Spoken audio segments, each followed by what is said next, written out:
The rain came sideways against the third-floor window when the dog's second bark cut through the storm, and Nora Quinn froze in the doorway of room 309 with a chart pressed against her chest. Down on the wet concrete, 7 stories of city between him and home. That soaked brown animal was staring straight up at the man he shouldn't have been able to find. And Carl Dunbar, unconscious for 12 nights, twitched one finger. Before we go any further, tell me down in the comments what part of the world you're listening from, and hit that subscribe button so you don't miss stories like this one. The night had started like every other night in Winchester, Virginia, which was to say tired and long. Nora had come on shift at 7, the way she always did on Mondays, carrying a paper cup of gas station coffee and the kind of expression a person wears when they haven't slept enough in a long, long time.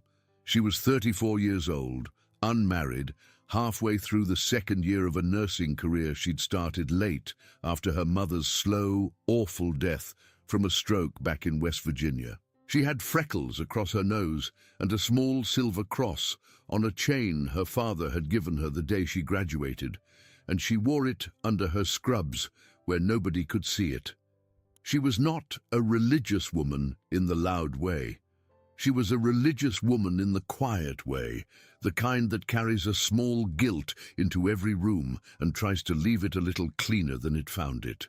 Shenandoah Valley Medical Center sat on the west side of town, 4 low brick wings joined together by a long glass corridor the staff called the fish tank. On rainy nights, the tank held reflections of itself so that a person walking down it felt like she was passing herself over and over. Nora crossed it that Monday at 9:10, her rubber soles squeaking on the wet linoleum, and she was thinking about nothing at all when she stepped off the elevator on the 3rd floor and heard the bark. It came through the storm-double glass, sharp, deliberate, twice, and it did not sound like a stray. Strays howl, strays whimper. This animal barked the way a person knocks on a specific door.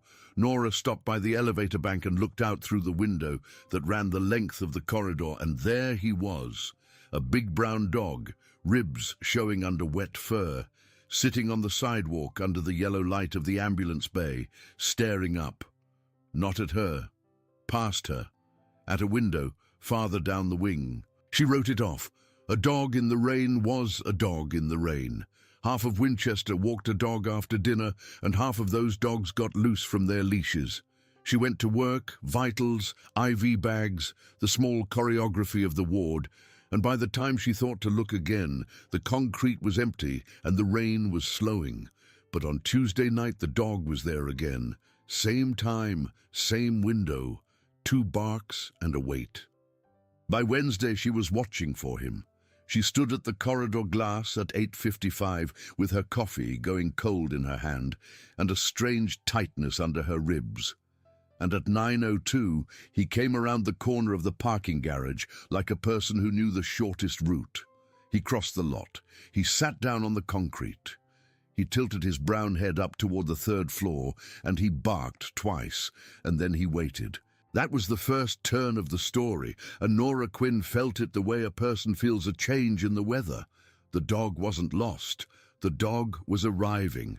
She counted the windows. She counted them twice to make sure. His eyes were fixed on the 4th window from the west corner of the wing, and behind that window was room 309, and behind room 309, in the near dark, lay a man named Carl Dunbar, who hadn't opened his eyes in 12 days. Nora knew Carl, the way night nurses know the ones who never wake. She knew the shape of his shoulders under the blanket, and the tremor in his left hand when the sedative wore off, and the paper photograph tucked into his intake bag. A black and white picture of a young woman on a porch swing, smiling into a summer that had happened somewhere else, long ago. She knew that Carl's chart said 68 years old, retired, sole occupant of a 2-bedroom on Piccadilly Street, and that the space for next of kin had been left blank with a pencil line drawn through it. She knew he'd been brought in by ambulance after a neighbor called for a wellness check on a Sunday morning, and that the neighbor had said, on the phone with the intake nurse, that Carl had been silent for 3 days and that his dog was gone too. His dog. Nora set the coffee down on the windowsill, pulled her phone from her pocket, and did something she would later describe as the least professional and most necessary thing she'd ever done on shift. She called the neighbor. The neighbor's name was Delphine Marsh, and she was 81 years old, and she picked up on the fourth ring in the kind of voice that has been waiting all day for a call from anyone at all. Nora explained who she was, and what floor, and what room, and asked whether she had a moment. Delphine had a moment. Delphine had every moment. "He got a dog," Delphine said, before Nora even asked. "Great big fella, named him Bear. Called him that on account of he looked like one when he was a pup, all rolled up in a ball on Carl's porch. He was 7 or 8 then. Now he's 12, maybe 13. Old for a dog that size." "Did Bear come home?" Nora asked, "after Carl was taken away?" "No, honey, that's the sad part. I looked. I put food out on the porch every night for a week, and I called and called, but the dog was gone the same day Carl was. Ran off, I figured. Big dogs get scared when their person disappears. They just run." Nora looked down at the parking lot. The rain had stopped. The dog was still there. "Mom," she said, "would you happen to know how far it is from Carl's house on Piccadilly to Shenandoah Valley Medical Center?" Delphine paused. "Well, that's the whole other side of town. That's got to be 7 miles, honey, 6 or 7. Why?" Nora didn't answer for a moment. She was doing the math a different way now. 7 miles of city streets, 2 4-lane boulevards, a rail crossing, sidewalks that didn't connect, a river. "Ma'am," she said, "I think Bear found us." She hung up and went back to the corridor window with a feeling in her chest she hadn't had since her mother died, a feeling like a hand pressing gently on her breastbone from the inside. And the dog was still down there, sitting on the concrete, patient as a monk. She wanted to go get him. She wanted to bring him upstairs right then and lay his big brown head on the blanket next to Carl's motionless hand and say to that unconscious man, "Listen, someone found you. You are not alone." But she was a nurse in a hospital that had rules for a reason, and she went back to her rounds instead. When she came off shift at 7 that morning, she stopped at the loading dock exit and looked out at the sidewalk, and Bear was gone the way a shadow goes when the sun comes up. She asked Dr. Michael Reeves about it at 10 in the morning by phone because she couldn't sleep. Reeves was the attending. He was 52, thin, careful, the sort of physician who kept a small potted violet on his desk and never once in his career had made a decision he couldn't defend in writing. "Absolutely not," he said. Nora sat on the edge of her bed and pressed the phone harder against her ear. "Dr. Reeves." "There are 22 patients on that wing," Reeves said gently. 2 of them are immunocompromised. "I don't care if that dog is the reincarnation of Old Yeller, Nora. I can't bring him up there. We're not licensed. Our therapy animal program is exactly 1 certified golden retriever named Chester, who comes in on the 2nd Thursday of the month, and Chester has paperwork." "Bear crossed the city," Nora said, "alone, on foot, to find him." "That's a beautiful story," Reeves said. "It really is, and I'm sorry, but I can't." She called the hospital administrator next. His name was Gordon Whitfield, and he was a man who had come to healthcare from a career in commercial insurance, and he had the tight, sunless voice of a person who has never been surprised by anything he chose himself. He heard her out with the practiced patience of a man used to nurses calling him about things that were, in his view, not his problem, and when she finished he said, "Miss Quinn, we are not a farm. Have a good afternoon." That was Wednesday. That was, in the story of Nora Quinn's life, the moment she stopped being someone who asked politely. She did not sleep Thursday morning. She sat at her kitchen table with a legal pad and a pot of coffee, and she wrote out, in her small, careful nurse's handwriting, every reason she could think of that Bear should be allowed into room 309. She wrote down what she knew about grief-induced coma and about the way voices and touch and familiar smells reached people whose eyes wouldn't open. She wrote down every published study she could find on companion animals in acute care settings. And she wrote down the fact, this last in capital letters because she needed to remember it, that Carl Dunbar had been designated by the intake team as a low-priority patient with no advocate. That was the exact phrase, no advocate. Nora underlined it twice and drew a small arrow to the margin where she wrote, "He has one now." She took her legal pad and drove to the hospital in the middle of the afternoon in street clothes. She waited in the hallway outside the chapel for Father Owen Blake, the hospital chaplain, a wide, bearded, quiet man in his 60s who had once told her at a Christmas cookie exchange that the two things he believed in most in the world were the resurrection and stubborn women. She told him about Bear. She showed him what she had written. Father Blake read it once and read it again and set the pad down on the pew beside him. "Nora," he said, "I've been in this building for 29 years, and I have seen people die alone because we followed a rule that nobody could remember writing down." He walked with her to the administrator's office. He brought 2 other nurses with him. He brought Dr. Anita Shaw, who was a resident and who had once broken a policy to sing to a dying child.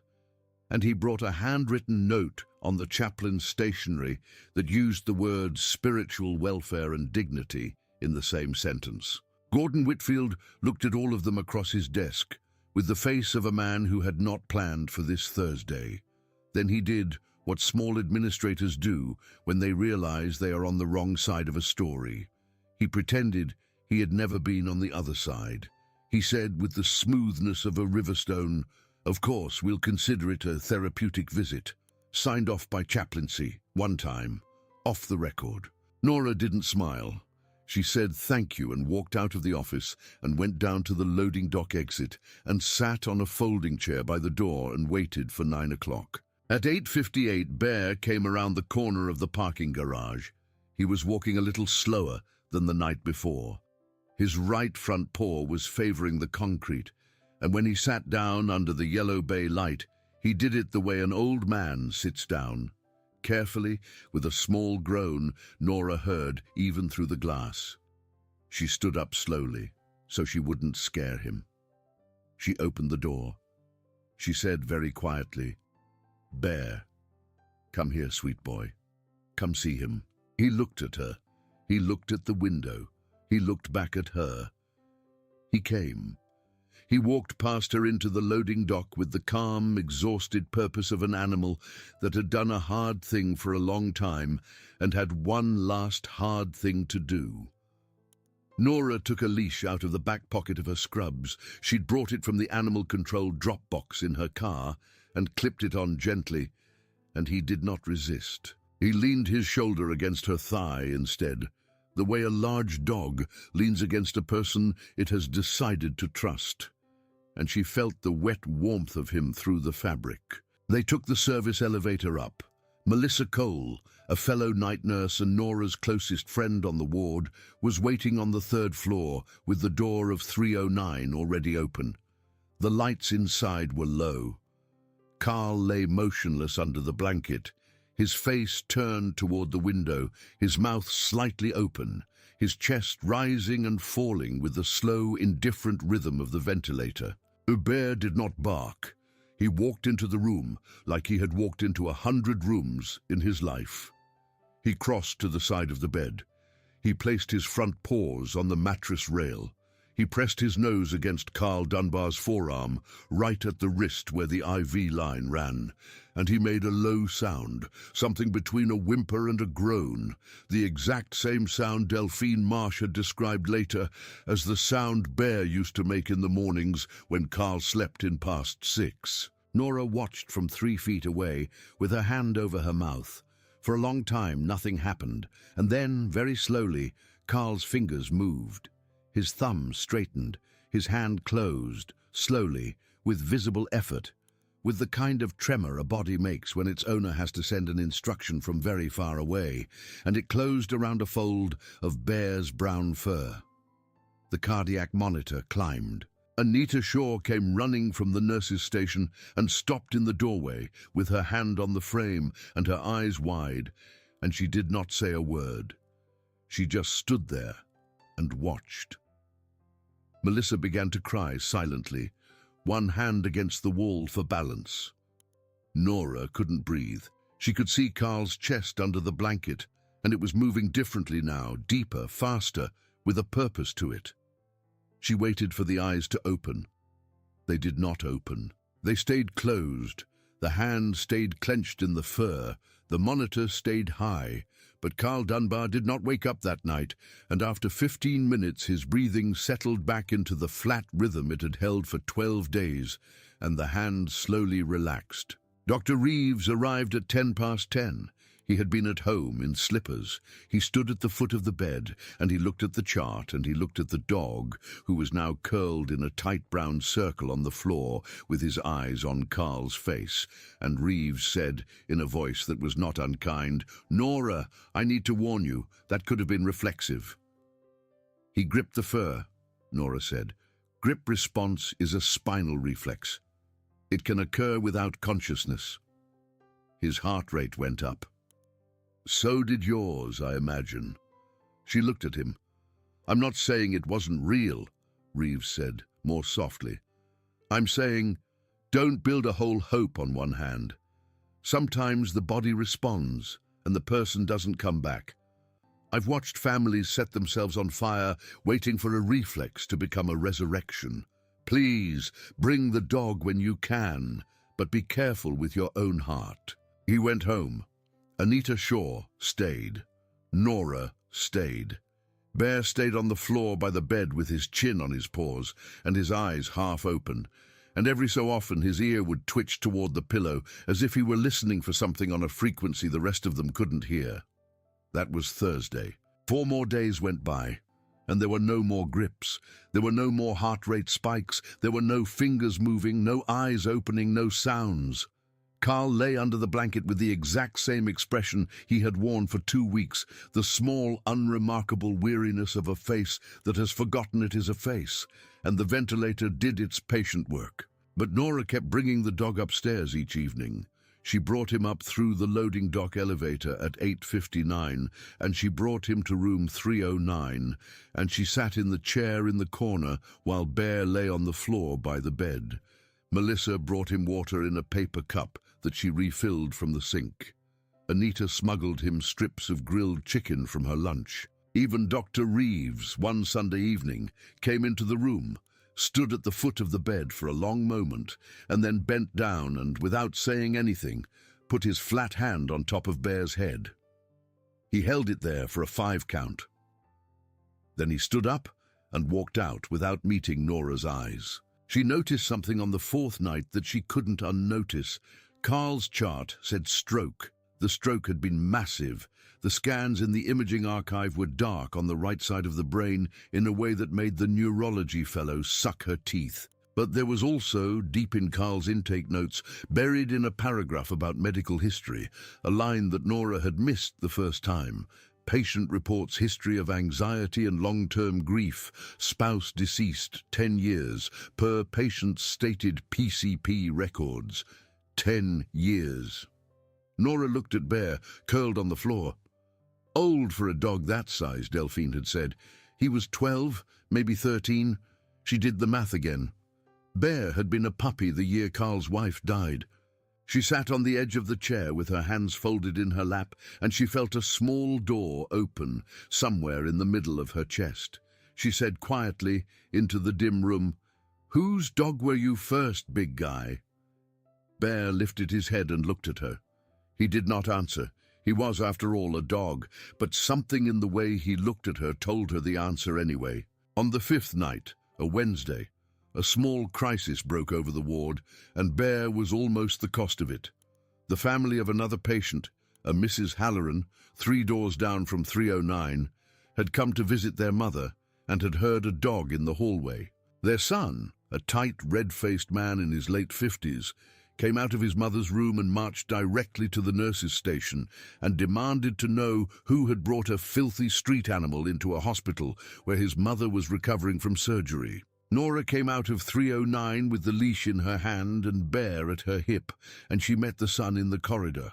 His name was Douglas Halloran, and he was a man who had never been told no by anyone he could see, and he did not stop shouting until Anita Shaw, who was 5'3" and could shame a bishop, walked between them and said, "Sir, please, not on this floor, not with your mother 20 feet away." Halloran demanded to speak to the administrator. Gordon Whitfield was called. Gordon Whitfield arrived in a car coat over his golf clothes because it was a Wednesday and he had been at the country club. And he looked from Douglas Halloran to Nora Quinn to Bear the dog, and he understood with the same insurance man clarity that had gotten him this job, that whatever he did next would be written down somewhere by somebody. He chose, for once, correctly. He turned to Douglas Halloran and he said, in the voice of a man defending a hospital policy that he was inventing on the spot, "Sir, this is a chaplaincy-approved therapeutic visit for a patient with no next of kin, cleared by the medical director, and it will continue. If you have concerns about the ward, we can arrange to move your mother to a private room on the 5th floor at no additional charge." Halloran took the private room. He left the wing that night with an 11 o'clock huff, and Gordon Whitfield stood in the corridor of the 3rd floor for a long, quiet minute afterward, looking at Bear, who was sitting patiently at Nora's feet, with his old, dignified face turned toward the room where Carl slept. Whitfield said, in a very different voice than the voice he had used on the phone on Wednesday, "How's the patient, Miss Quinn?" "No change," Nora said. Whitfield nodded once. He said, "Keep bringing the dog." And then he walked to the elevator and went back to the country club, where by all accounts he lost the next hole badly. On the 6th night, something else changed, and this one was harder to explain. Nora had begun sitting closer to Carl. She had begun talking to him quietly, the way you talk to somebody who might be listening or might not. She had introduced herself by name. She had told him about Bear. She had told him about the 7 miles and the 2 boulevards and the rail crossing and the river, and she had told him what the neighbor had said, and she had told him what Dr. Reeves had said. She did this because her mother had died in a room like this one 10 years earlier, and nobody had talked to her mother in the last week. And Nora had promised herself once that she would never let another person go out into the dark without a voice in the room. On the 6th night, she was in the middle of telling Carl about the way Bear had lifted his paw when they'd offered him water, a formal courtly gesture, like a gentleman raising his cup, when she noticed that Bear's ears had gone flat against his head. His whole body had gone rigid. He was watching Carl's face. Carl's eyelids fluttered. They did not open. They fluttered for perhaps 3 seconds, the small, helpless motion of a person trying to swim up from very deep water, and then they went still again. Nora leaned forward in her chair. Bear made no sound. He did not move. He watched. She did not call Reeves this time. She wrote it in the nursing note in her small, careful hand, and she left. She went home. She lay on her back in her bed at 10 in the morning with her eyes open, staring at the ceiling, and she said out loud to no one in the room, "Come on, Carl, come on. He walked 7 miles for you. Come on." She fell asleep with her hand curled over the small silver cross around her neck. She woke that afternoon to a phone call. The number was unknown. She almost didn't answer. She answered anyway. The voice on the other end was male, middle-aged, brusque, with an East Tennessee edge to the vowels. He said, "Am I talking to the nurse who's been letting a dog into my uncle's hospital room?" Nora sat up straight in bed. "May I ask who's speaking?" "James Dunbar," the voice said. "Carl Dunbar's nephew. I want to know what in God's name is going on over there and why I found out from my mother's cousin in Roanoke about a dog and not from anyone at that hospital about my uncle." Nora felt the floor shift under her feet, the way it does when a story you thought you understood turns out to have someone else in it. Carl's chart said no next of kin. Carl's chart had said that for 2 weeks. and here was a nephew. "Mr. Dunbar," Nora said carefully, "your uncle listed no family on his intake. My uncle and I haven't spoken in 14 years, James Dunbar said. "That doesn't mean I don't exist. My mother is his sister. She's in a memory care unit in Kingsport, and she doesn't know what year it is, but I exist, and I am his blood, and if he's incapacitated, then I have." He stopped. He seemed to hear himself. He softened 1 degree. "I'll be there tomorrow morning," he said. "I want to talk to a physician, and I want to talk to you." He hung up. Nora sat on the edge of her bed for a long time. She looked at her hands. They were shaking. She did not know what James Dunbar wanted, and she did not know what he was going to do, and she did not know why, after 14 years of silence, he was driving up from Tennessee, and every instinct she had told her that a man who says he is blood is often standing over something he wants. She went to work early that night. She sat with Carl before her shift began and told him about James Dunbar.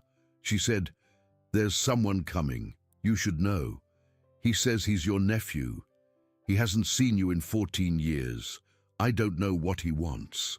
But I want you to know we're here, and Bear is here, and I'm not letting anyone move you tonight." Carl did not respond. Bear was on the floor at her feet. At 9 o'clock, when she brought Bear up from the loading dock, Carl's fingers moved a second time, not around the fur, around the edge of the blanket, slowly, deliberately, as if he were pulling it up over himself. James Dunbar arrived at 10 the next morning. He was 54 years old, grey at the temples, wearing a leather jacket that had cost real money a long time ago, and he brought with him an attorney from Kingsport in a cheap grey suit. Dr. Reeves met them in the conference room next to the nurses' station.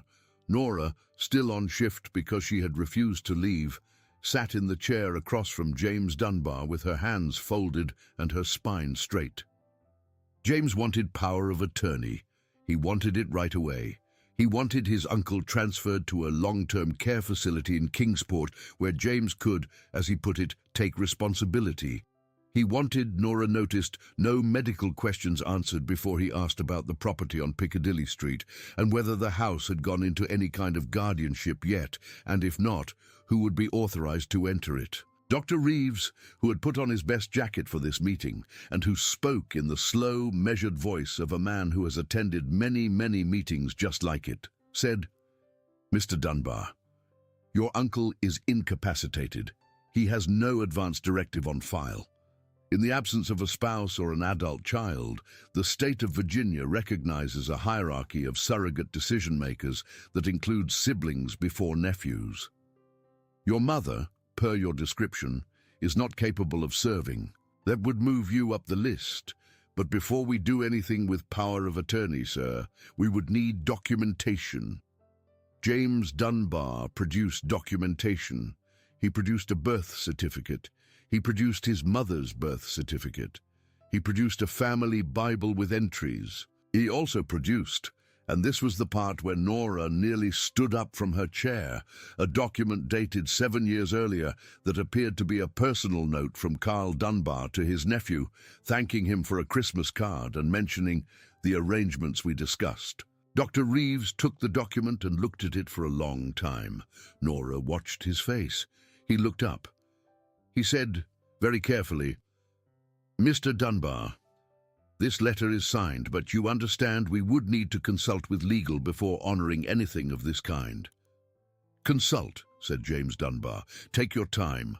My uncle is not going to be well served by remaining in a facility where a stray dog is allowed to visit his room.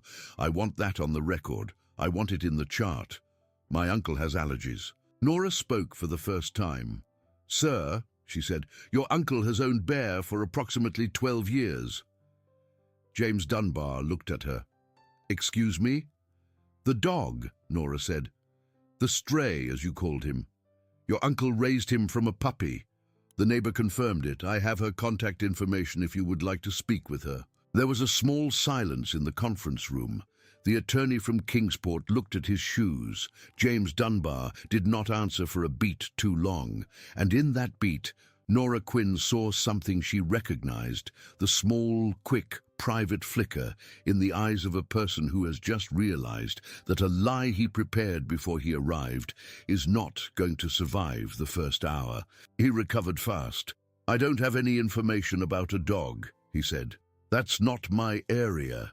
What I do know is my uncle is incapacitated, and I intend to be at his bedside this afternoon, and I intend, going forward, to make the decisions his mother's family would have wanted made." He and the attorney left. Dr. Reeves stood at the window for a long moment after they were gone, and then he turned to Nora and said quietly, "Something is wrong." "Yes," said Nora. "Watch the door on 309, said Dr. Reeves. "Don't leave him alone with anyone you don't know. And Nora—" She waited. "Bring the dog," he said. That afternoon, she called Delphine Marsh. Delphine took a long time to answer, and when she did, she was breathing hard. And Nora realized the old woman had been out on the porch and had climbed the front step in a hurry to catch the phone. Nora told her about James Dunbar. She asked what Delphine knew. There was a long silence, and then Delphine said, in the flat, quiet voice a person uses when they have been waiting a long time for someone to ask them a specific question, "Nora, honey, I need to tell you something, and I need to tell you fast, because I'm 81 years old, and I don't know how much time I got in this world." Nora sat down on the edge of her bed. "Carl Dunbar's nephew," Delphine said, "showed up at that house on Piccadilly Street about 2 years ago, middle of the day. I saw him come out of a rental car. He had a whole roll of paper in his hand, like blueprints, only they weren't blueprints. Real estate papers, big envelope from a company down in Tennessee. He was in there for maybe 45 minutes, and I heard Carl yelling. I don't yell about anybody's business, honey, but Carl was yelling. He was yelling something about his wife and something about how he wasn't going to sign anything, and then the nephew came out and got in that rental car and drove off, and Carl came out on his porch about 10 minutes later and stood there in the sun with Bear at his feet, and he was crying, just crying, honey, standing on his porch crying." Nora's mouth was dry. "Delphine," she said, "is there anything else you know?" Delphine was quiet again. Then she said, "Carl told me once, about 5 years back, this was after his wife had been gone a while. Carl told me that the house was going to Bear." To Bear? He meant a trust, I think. He meant something set up so that if he died first, whoever took Bear got the house. He said it real careful. He said his wife had left him the money to set it up, and it was in her name. And it wasn't ever going to go to any Dunbar. That was the word he used, any Dunbar. He was mad at his family for something old, honey. I don't know what, but he said it, and he meant it." Nora sat on the edge of her bed and looked at the ceiling for a very long time. Then she got up and she got dressed for her night shift, and she drove to the hospital an hour early. At 3 in the afternoon, she went to Father Owen Blake's office, and she asked him, because she couldn't ask Dr. Reeves, and she couldn't ask Whitfield, and she couldn't ask her own supervisor, she asked Father Blake whether it was possible, in the state of Virginia, for a hospital chaplain to visit a patient's home to retrieve personal belongings if the patient had no next of kin present. Father Blake looked at her over the top of his reading glasses. "Nora," he said, "what are you looking for?" "A will," she said, "or a trust, or a note. Anything Carl wrote down about what he wanted. And if you find it, then his nephew doesn't get to move him tomorrow." Father Blake took his glasses off. He rubbed the bridge of his nose. He said, "I am not authorized to enter a private home." "I know, but I am authorized," he said, "to accompany a designated hospital representative on a wellness check to a patient's residence when there is reason to believe the residence contains items relevant to a patient's care." He looked at her. "Dr. Reeves is a physician," he said. "He can designate." Nora Quinn nearly hugged him. Dr. Reeves designated. He did it on a form Nora had never heard of, and he did it fast, and by 4:30 that afternoon, Nora and Father Blake and Dr. Reeves himself were standing on the front porch of a small yellow two-bedroom on Piccadilly Street in Winchester, Virginia, and Delphine Marsh, 81 years old, in a housecoat and slippers, was letting them in with Carl's spare key. The house had a smell, not a bad smell, a stopped smell. The smell of a house whose owner had left in a hurry and had not been back. There was a dog bed by the wood stove. There was a photograph of a woman on the mantel, the same woman as the photograph in Carl's intake bag, older now, standing in a garden with her hand on Bear's head when Bear had been a puppy. Bear had been a small, round, brown puppy, and the woman in the photograph had been thin and smiling, and Nora saw the whole marriage in the way her hand rested on the dog's back. There was a small roll-top desk in the front room. It was locked. Delphine, without being asked, went into the kitchen and came back with a small brass key from a hook by the stove. And she said, "He kept it here. He always did. He'd say, 'If the house ever burns down, I want to go in through the roof and get the desk.'" Dr. Reeves unlocked it. Inside, in a manila envelope, was a document titled Living Trust Agreement of Carl Dunbar. It was dated 11 years earlier. It was signed, it was witnessed, it was notarized. The property on Piccadilly Street and the contents of a savings account at the local credit union and a small life insurance policy all belonged to a trust whose beneficiary was. Nora read the paragraph twice. The caretaker in continuous residence with the canine known as Bear, in trust for the animal's remaining natural life, and thereafter to the Winchester Humane Society. There was also a smaller envelope. Inside the smaller envelope was a single sheet of paper, handwritten in Carl's small, tight handwriting, dated the same day. It said, in 3 short paragraphs, that Carl was of sound mind, that his wife's inheritance had funded the arrangement, that he wished for his nephew James Dunbar to receive nothing under any circumstance, and that he had made the trust so that whatever happened to him, Bear would be cared for by whoever loved Bear enough to take him in. Nora closed the envelope. She looked at Dr. Reeves. Dr. Reeves looked at Father Blake. Father Blake looked at the photograph on the mantel. Delphine said quietly, "I told you, honey. Any Dunbar." They drove back to the hospital with the envelope in a plastic evidence sleeve in Dr. Reeves's briefcase. Reeves called the hospital's legal counsel from his car. He called the county magistrate. He called, most importantly, the elder law attorney, whose card Father Blake kept in his desk for cases exactly like this one. By 7 that evening, before Nora's shift even began, a judge in Winchester had signed a temporary emergency order recognizing the trust and appointing Priscilla Hart, a hospital social worker Nora barely knew but whose reputation was solid gold, as Carl Dunbar's temporary healthcare surrogate pending Carl's recovery or determination of incapacity. James Dunbar arrived at 8:30 that night with his attorney, ready to make decisions. He was met at the nurses' station by Priscilla Hart, holding a printed copy of the emergency order. He read it twice. The color went out of his face in a way Nora had only ever seen once before, in a patient going into shock. Then the color came back very fast, and he shouted in the middle of a hospital ward at 8:30 at night that he would sue every single person on this floor, and Priscilla Hart, who was 59 years old and had heard every threat a human being had ever invented, said pleasantly, "Sir, please lower your voice, or I will call security. The order will be reviewed by the circuit court on Monday. You will have every opportunity to be heard. Right now, you need to step away from this floor." He stepped away from the floor. He did not come back that night. His attorney did not come back at all.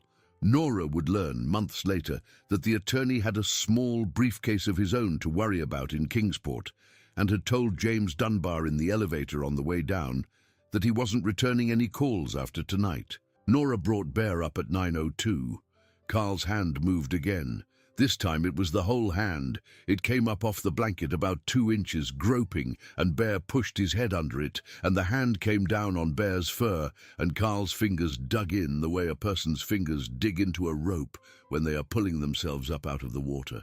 His breathing changed. His eyes stayed shut. But the whole tempo of him, his chest, his skin, the color in his lips changed, and Nora sat down in the chair by the bed and could not stop crying. That was Saturday. On Sunday, Carl Dunbar made a small sound.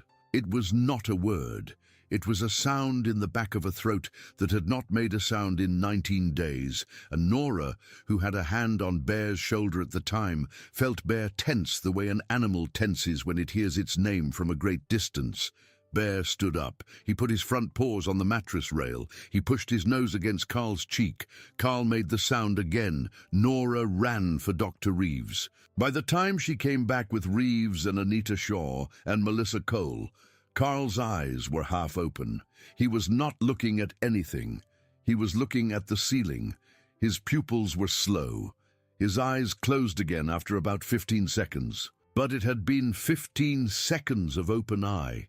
And it was the first 15 seconds of open eye that anyone had seen since the ambulance had rolled him through the emergency bay 19 days earlier, and Reeves said, without turning around, in a voice that was not fully professional, "Oh, Carl, come on man, come on back." Carl did not come back on Sunday. He did not come back on Monday. On Monday, however, an entirely different fight came for room 309, and this one was the worst one yet. Because it wasn't about Bear, and it wasn't about James Dunbar. It was about money. The insurance company that had been paying for Carl's stay had been reviewing his file, and on Monday afternoon they informed Shenandoah Valley Medical Center that as of the coming Friday, they would no longer authorize inpatient acute care for a patient whose condition had, in their words, plateaued. They would authorize transfer to a long-term skilled nursing facility, and they had a list of 3 approved facilities within a 200-mile radius. 2 of them were in Virginia. One was in Kingsport, Tennessee. Kingsport. None of them allowed animals. Priscilla Hart brought the letter to Nora at 3 in the afternoon, and Nora read it standing at the nurse's station with the fluorescent light buzzing over her head. She read it 3 times. She looked up. "Friday," she said. "Friday," said Priscilla. "He can't leave," Nora said. "Not without Bear. Priscilla, he'll die if he goes to a nursing home without Bear. You know that. You saw him last night." Priscilla, who had spent 31 years in hospital social work and who had seen every version of this fight, said quietly, "Nora, I know. But the insurance company has authority here. And the truth is, he isn't improving fast enough on paper. On paper, he's stable. We can appeal. But an appeal takes 10 days minimum." "He goes Friday," Nora said. "He goes Friday," Priscilla said. The relock had come. The ticking clock. The prazo, the deadline, the sword that hangs over the 3rd act of every story. Nora went home that afternoon and did not sleep. She sat at her kitchen table with her laptop open and a cup of tea going cold at her elbow, and she made lists. She called the local paper. She got a young reporter on the phone, a woman named Beth Callahan, and she told her the whole story from the beginning. The dog on the concrete, the 7 miles, the fingers, the trust, the nephew, the Friday deadline. Beth Callahan listened for 45 minutes without asking a single question. When Nora was done, Beth said, "Nurse Quinn, do I have your permission to run this?" "Yes." "Do I have Dr. Reeves's permission?" "You'll have it in 20 minutes." Nora hung up. She called Dr. Reeves.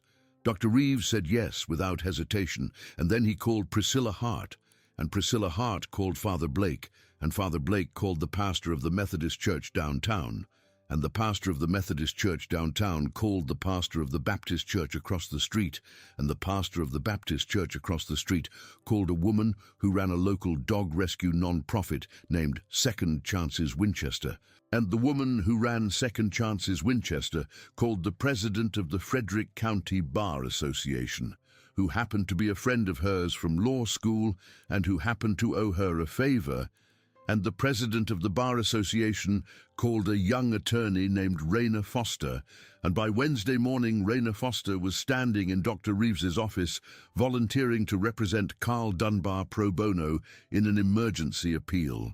The Winchester Star ran Beth Callahan's article on Thursday morning above the fold, with a photograph of Bear that Melissa had taken with her phone in the loading dock.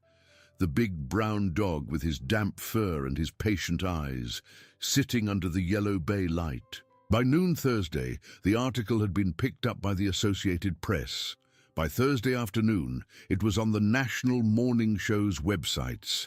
By Thursday evening, the switchboard at Shenandoah Valley Medical Center had received 73 calls asking how to donate to Carl Dunbar's care, and the switchboard at the insurance company's national headquarters in Ohio had received considerably more than 73 calls, most of them from people who did not know Carl Dunbar and did not know his dog, but who had read the story and wanted to tell somebody at that insurance company exactly what they thought. By Friday morning, the insurance company had, without saying so out loud, quietly rescinded its transfer authorization and extended Carl's inpatient stay for another 2 weeks, pending reassessment.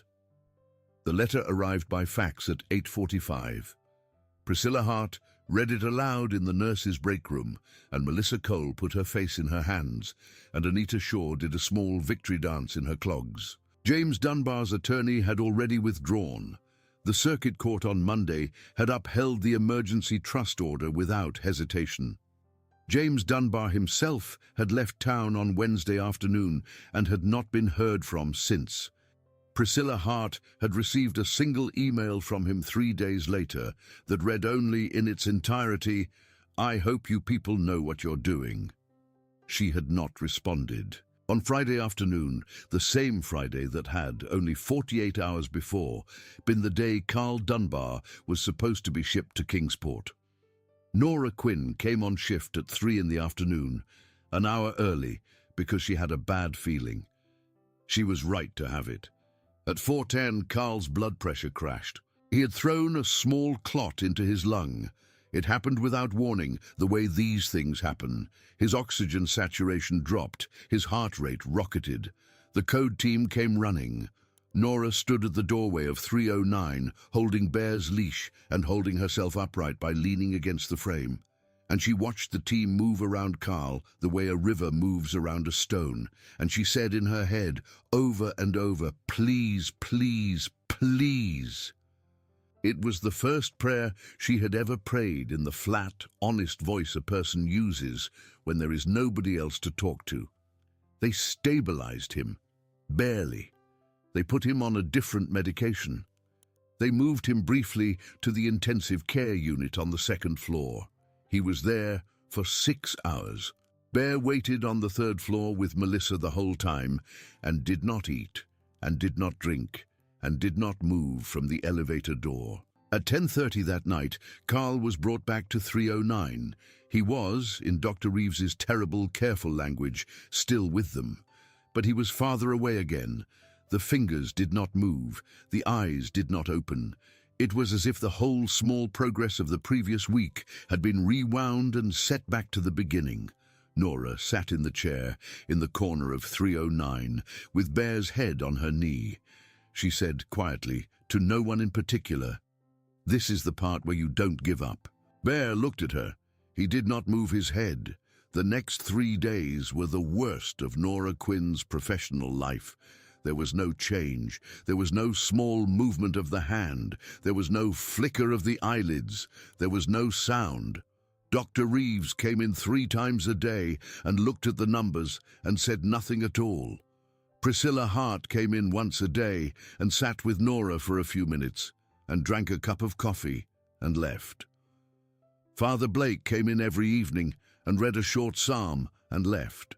Nora brought Bear up every night at 9:02 and Bear lay on the floor by the bed with his chin on his paws, and every so often he would sigh, a long, deep, tired sigh, and Nora would put her hand on his back and feel the ribs under the fur and think, God, don't take them both, not on the same night, not after all this. On the fourth night, a Tuesday, Dr. Reeves took her aside in the hallway outside 309 and said very gently, Nora, I need to tell you something as your colleague, not as his physician. This may be as far as we go. He may not come back this time. His body has been through... I know, she said. Don't say it. Nora, please, don't. Not tonight. Dr. Reeves put his hand briefly on her shoulder. He walked away. She went back into 309. She sat down in the chair.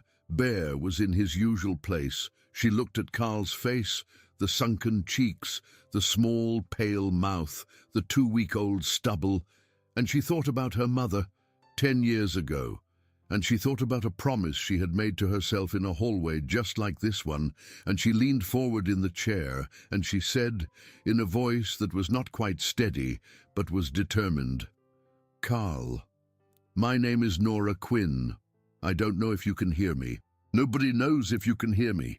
But Bear is on the floor next to your bed, and he has been here every night, and there is a whole town out here that has been fighting for you, and you have a house on Piccadilly Street that is waiting, and Delphine put a light on the porch, and Bear can smell your cornbread pan on the stove, because I heated it up last week when I went in there. Do you understand me? There is a life waiting for you. I need you to come back to it. Please, Carl, please. She sat back in the chair. She wiped her eyes with the back of her hand. Bear was watching her. He stood up. He walked around the end of the bed. He put his front paws up on the mattress rail on Carl's side, and he pushed his nose against Carl's cheek.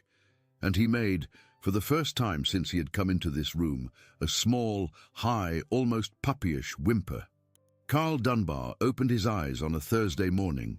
He was slow and confused, and his left side didn't respond well. But when Dr. Reeves came in at 7:10 and asked him his name, he said it clearly. Reeves asked him where he was. Carl blinked. He looked past Reeves toward the chair in the corner where Bear lay curled and asleep. Bear had, at Nora's insistence, been allowed to spend the night for the first time, and Carl said in a raw, quiet voice that was not much more than a whisper, Is Bear all right?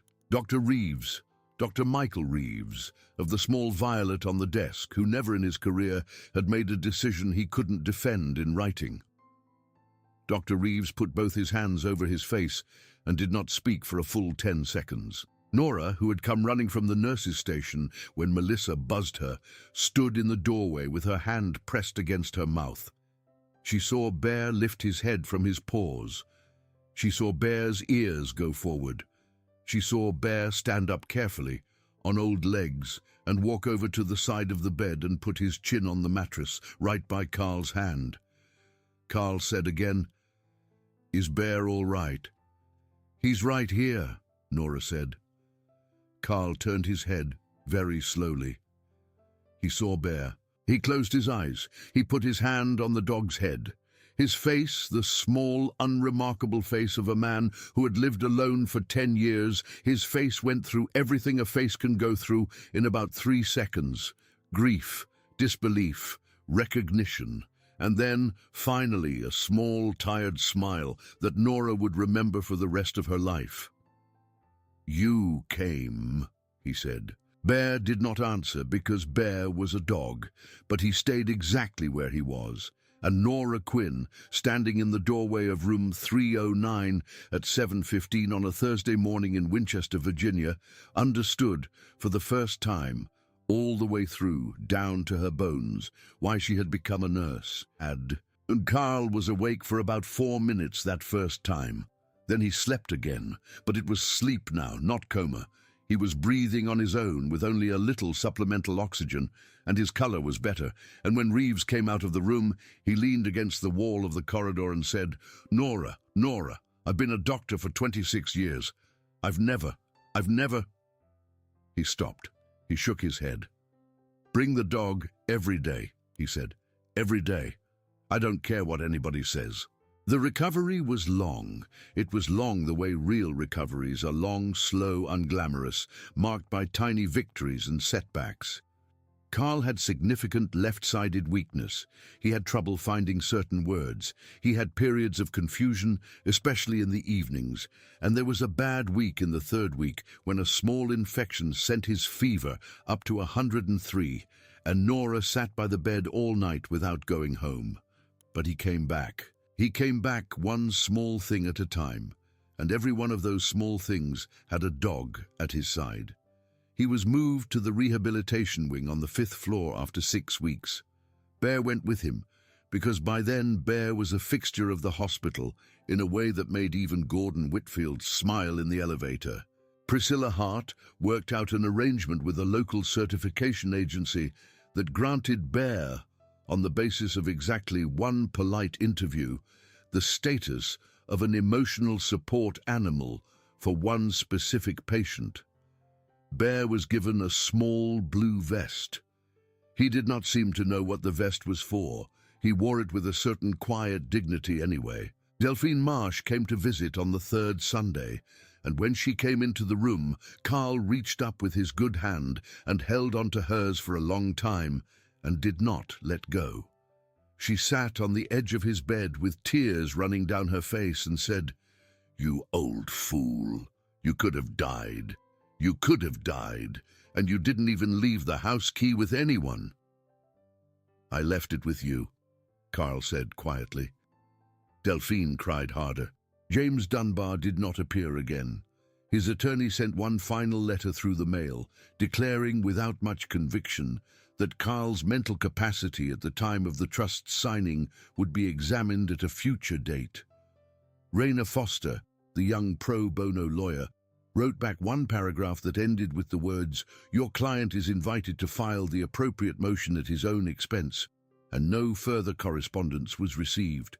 Carl, informed of these events one afternoon by Priscilla Hart, listened without expression and then said quietly, "He was 7 the last time I saw him with a heart in him. He was 7, and he was scared of the neighbor's rooster, and I chased that rooster off for him. I don't know when he stopped being that boy, but I hope somewhere he still is." That was the only thing he ever said about his nephew. There was a small local celebration when Carl was discharged, though he did not know about it until the morning of. Beth Callahan wrote a follow-up piece for the paper. Second chances. Winchester organized a small parade of about 11 dogs and their people, standing on the sidewalk outside the loading dock, waiting to escort Carl and Bear to the car. Delphine Marsh baked a lemon pound cake, which she brought to the ward on a plate, and which Nora ate a slice of standing at the nurse's station at 7 in the morning without tasting a bite of it. At 2 in the afternoon on a Wednesday, Carl walked through the front doors of Shenandoah Valley Medical Center with Bear at his side. He was moving slowly. He had a cane in his right hand and a small tremor in his left, and a knit hat pulled down over his ears against the pale winter cold. Bear was in the little blue vest. The parade of dogs and people cheered, though quietly, the way people cheer for someone they don't want to scare. Priscilla Hart had arranged home visits 3 times a week. She had helped Carl register Bear with a local vet who had, on hearing the story from Priscilla, refused to charge for the first year of visits. Delphine had, on her own initiative, agreed to check in every morning. Second chances. Winchester had set up a small standing rotation of volunteers who would drop in twice a week to walk Bear and to sit with Carl for an hour, so that neither of them would ever be alone all day again. Carl paused on the sidewalk outside the front doors, and he turned and looked back up at the 3rd-floor windows.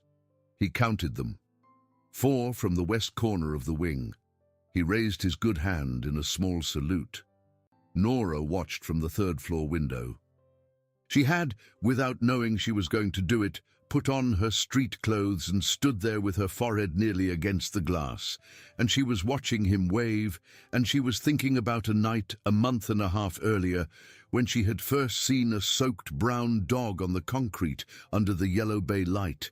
She was thinking about how the dog had barked twice, sharp, deliberate, and then sat down and waited. She was thinking about the way the concrete had shone in the rain that night, and about the small tightness she had felt under her ribs, and about the 7 miles of city streets she hadn't yet imagined, and about all the reasons she had almost written it off.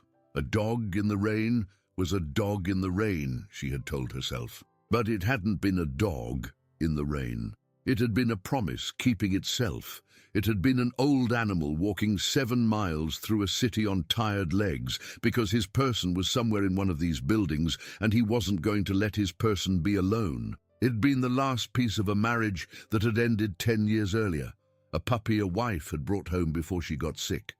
A puppy who had grown up watching a widower sit alone at a kitchen table and drink coffee that got cold in the cup, walking, one paw at a time, across the whole city to make sure that widower wasn't going to leave the world without him. Down on the sidewalk, Bear looked up at Carl. Carl looked down at Bear. The car pulled up. Carl bent, slowly, painfully, and put both his hands, briefly, on the sides of Bear's head, and he pressed his forehead against Bear's forehead, and he said something Nora couldn't hear. Then he got in the car. Bear got in beside him. The car pulled out of the lot and turned onto the boulevard and disappeared into the pale winter light. Nora Quinn stood at the 3rd floor window and did not move for a long time. Her hand, without her thinking about it, had come up to the small silver cross around her neck. She was thinking about her mother 10 years earlier in a hospital room 5 states away, and she was thinking about a promise she had made to herself in a hallway just like this one, that she would never let a person go out into the dark without a voice in the room. She had thought, all those years, that the promise was about her mother. She was learning that it was about her. She was going to make a phone call later that afternoon to Delphine Marsh, and she was going to ask whether Delphine thought it would be all right if Nora came by on her days off to walk Bear sometimes and to sit on the porch with Carl. Delphine was going to laugh and say, "Honey, that porch has been waiting for company for 10 years. Come whenever you want." And Nora was going to go that Sunday, and she was going to go the Sunday after that, and she was, in a small, unshowy way she did not fully understand yet, going to become, over the next year, over the next 5 years, a kind of daughter to a man who had never had a child, and a kind of neighbor to a woman who had outlived hers, and a kind of person she had not been before. But that came later. Now, on a Wednesday afternoon in Winchester, Virginia, she stood at a 3rd floor window and watched a car pull away, and she thought about a dog on the concrete, and about a small, tight feeling under her ribs on a rainy Monday night, and she said quietly to no one, in the empty corridor with the rain-clean light streaming through the fish tank, "Good boy, Bear, good boy." Somewhere on the west side of town, on Piccadilly Street, an old brown dog was climbing slowly and stiffly up onto a couch that had been waiting for him. He was going to put his chin on his person's knee. His person was going to close his eyes. The house was going to be warm. Delphine was going to come by in the morning with a covered dish. The porch light was going to stay on, and a promise a wife had made 12 years earlier when she brought home a small round puppy from a shelter and named him Bear, a promise she had made without knowing she was making it, that this animal would be the reason her husband would not have to face the world alone, was going to be kept all the way to the end. That was the story of the dog who came to the hospital door every night and barked at the same window. And if it moved you the way it moved that ward, the way it moved a nurse who had almost written off a dog in the rain, and a doctor who had almost warned a woman not to build a whole hope on a reflex, and an administrator who had almost said no one more time, if it moved you at all, take a small second and leave a comment about what it made you feel, and share it with someone who could use a story like this, and hit that subscribe button so the next one finds its way to you too. Because there are more stories like this out there. There are more Bears, there are more Nora Quinns, there are more 3rd floor windows with the light on and someone quietly waiting on the other side. And somewhere, right now, On a rainy sidewalk, under a yellow lamp, someone is barking twice, sharp, deliberate, and sitting down to wait. And it is up to us, the ones on the other side of the glass, to notice.